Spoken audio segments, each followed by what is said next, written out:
First reading, 1 Kings chapter 19 verse 16 to 21. You must anoint Jehu son of Nimshi as king of Israel, and anoint Elisha son of Shaphat of Abel-Meholah as prophet to succeed you. Anyone who escapes the sword of Hazael will be put to death by Jehu, and anyone who escapes the sword of Jehu will be put to death by Elisha, but I shall spare 7,000 in Israel.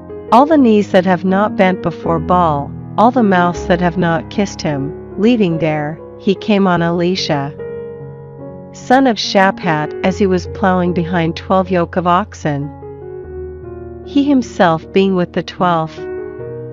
Elijah passed near to him and threw his cloak over him. Elisha left his oxen and ran after Elijah. Let me kiss my father and mother, then I will follow you, he said. Elijah answered, Go back, for have I done anything to you? Elisha turned away, took a yoke of oxen and slaughtered them. He used the oxen's tackle for cooking the meat, which he gave the people to eat. He then rose and, following Elijah, became his servant. Responsorial Psalm, Psalms chapter 16 verse 1 to 2, 5, 7 to 8, 9 to 10, 11. In a quiet voice of David, protect me, O God, in you is my refuge. To Yahweh I say, you are my Lord. My happiness is in none, my birthright, my cup is Yahweh, you alone, hold my lot secure. I bless Yahweh who is my counselor. Even at night my heart instructs me. I keep Yahweh before me always, for with him at my right hand, nothing can shake me. So my heart rejoices, my soul delights, my body too will rest secure. For you will not abandon me to Sheol, you cannot allow your faithful servant to see the abyss. You will teach me the path of life, unbounded joy in your presence, at your right hand delight forever. Gospel, Luke chapter 9 verse 51 to 62. Now it happened that as the time drew near for him to be taken up, he resolutely turned his face towards Jerusalem, and sent messengers ahead of him.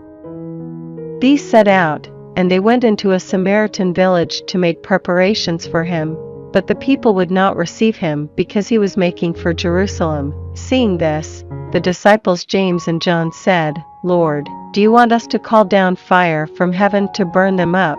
But he turned and rebuked them.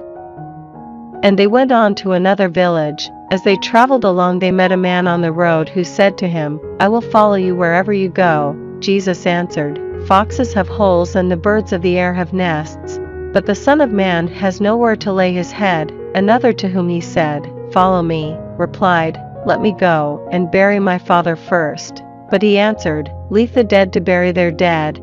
Your duty is to go and spread the news of the kingdom of God. Another said, I will follow you, Sir, but first let me go and say good-bye to my people at home. Jesus said to him, Once the hand is laid on the plow, no one who looks back is fit for the kingdom of God. Second reading, Galatians chapter 5 verse 1, 13 to 18. Christ set us free, so that we should remain free.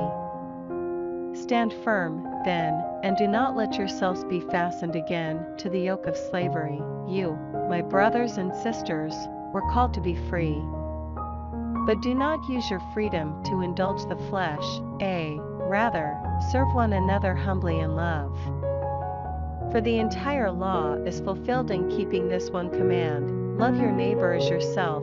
If you bite and devour each other, watch out, or you will be destroyed by each other.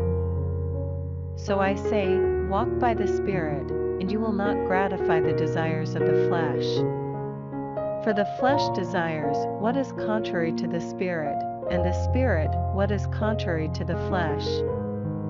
They are in conflict with each other, so that you are not to do whatever, you want.